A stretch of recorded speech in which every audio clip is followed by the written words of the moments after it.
infrastructure, we should then be able to end up with affordable internet everywhere, up to the village and even the household level, Mr. Chairman. On the issue of my hitherto extensive consultancy experience within government and sagas, and whether or not or how I will handle that moving forward, Mr. Chairman, I strongly subscribe to the principles of good governance. I understand the fact that if I assume office as CS, I cannot continue undertaking consultancy for government.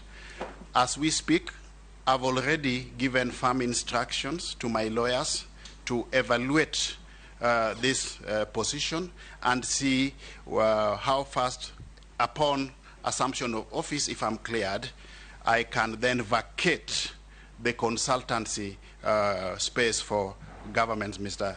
Chairman, and this is something that I promise to do. There will be absolutely no conflict of interest on my part with respect to consultancy assignments, more so with respect to specifically the execution of these assignments by the firm where I've been the managing consultant, Eliud and Associates.